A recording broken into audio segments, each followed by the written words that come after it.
Résumé de la leçon numéro 3, la vie et la mort. Vivre, c'est Christ. Chers frères et sœurs, que la paix et la grâce de notre Seigneur Jésus-Christ soient avec vous. En ce début d'année 2026, nous rendons grâce à Dieu pour le don de la vie, pour sa fidélité renouvelée et pour la possibilité de méditer ensemble sa parole. Que l'Esprit Saint éclaire nos pensées et dispose nos cœurs à recevoir l'enseignement divin. Chers amis, l'étude d'aujourd'hui est inspirée de la leçon 3 de l'école du sabbat intitulée La vie et la mort. Le texte central se trouve dans l'épître de l'apôtre Paul aux Philippiens chapitre 1 verset 21. Car pour moi, vivre, c'est Christ, et mourir est un gain. Cette déclaration, à la fois profonde et paradoxale, nous invite à considérer la vie, la souffrance et la mort à la lumière de l'Évangile. Dans notre monde, beaucoup de gens réalisent que la mort ferait naturellement partie de la vie, comme une étape inévitable du cycle de l'existence. Pourtant, cette idée n'est pas conformément à la révélation biblique. Selon les Écritures, la mort n'est pas une amie, ni une composante voulue de la création divine. Elle est une intrusion, une conséquence tragique du péché, l'ennemi même de la vie. La parole de Dieu nous enseigne que le dessein original du Créateur était la vie, la communion et la joie éternelle. La mort est rentrée dans l'histoire humaine à la suite de la désobéissance. Et elle règne depuis comme un tyran cruel. Cependant, l'Évangile proclame une bonne nouvelle. Jésus-Christ est venu pour vaincre la mort. Pour sa mort et sa résurrection, il a détruit celui qui détenait le pouvoir de la mort, c'est-à-dire Satan. Et il a délivré l'humanité de la peur qui la tenait captive. L'apôtre Paul comprenait profondément cette réalité.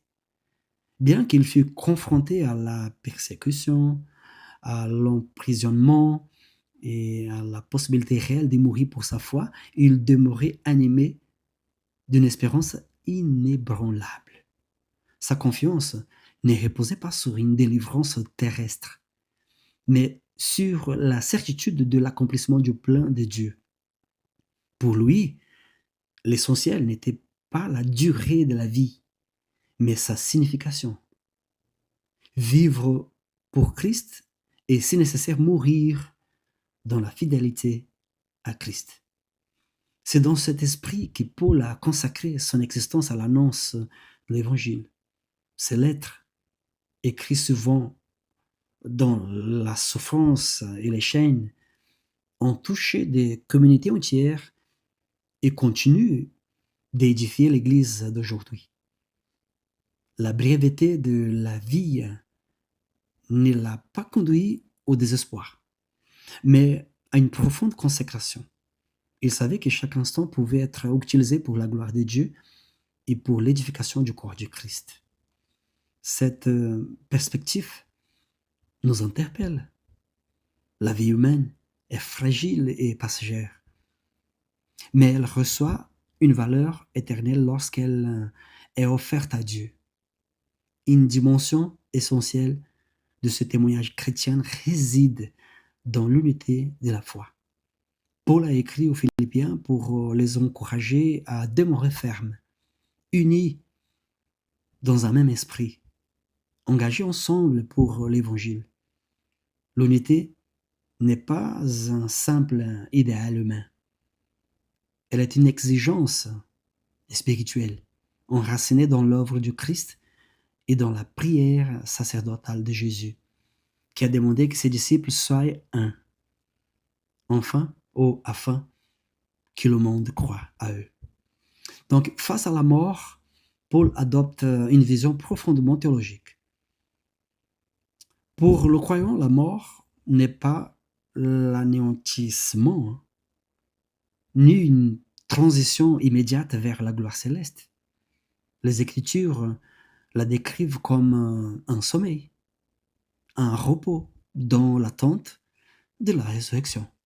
Mourir pour Paul signifiait se reposer en Christ jusqu'au jour où le Seigneur reviendrai dans la gloire.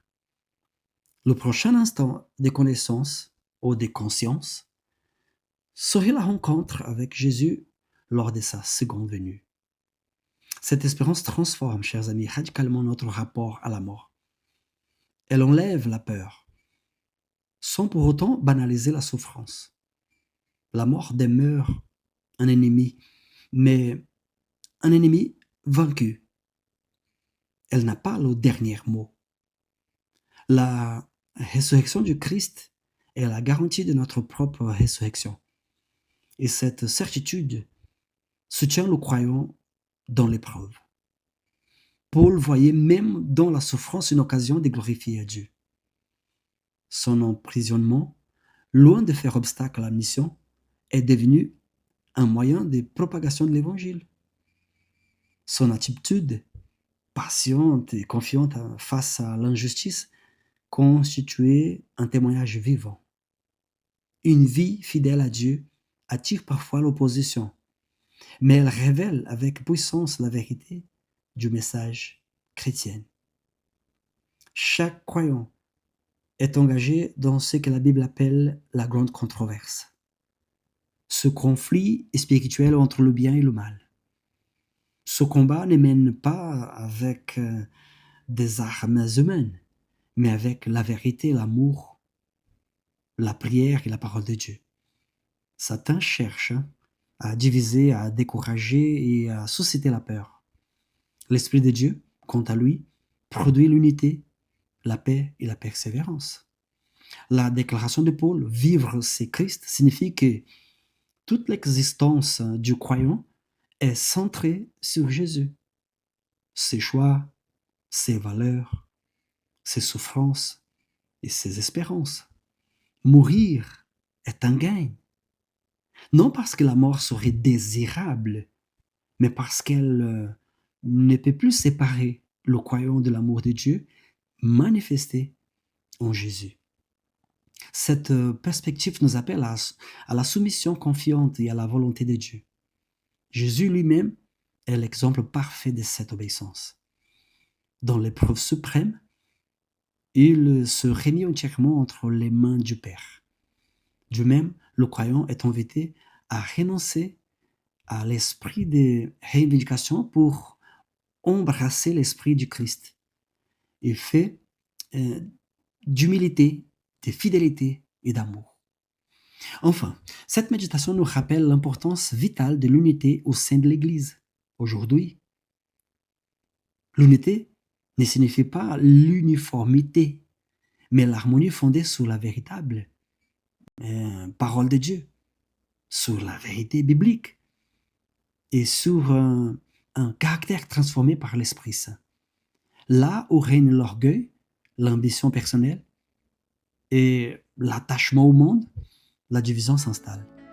Là où règne l'humilité, la douceur et l'amour du Christ, l'Église devient un puissant témoignage pour le monde. En conclusion, souvenons-nous que la vie est bref. Ça passe vite. Que la mort est un ennemi déjà vaincu. Et que notre appel est clair. Vivre entièrement pour Christ. Rester fidèle jusqu'au but. Et marcher ensemble dans l'unité et l'espérance. Dans l'attente du glorieux retour de notre Seigneur. Que Dieu vous bénisse, que Dieu vous fortifie et vous garde dans la paix de Jésus-Christ. Amen.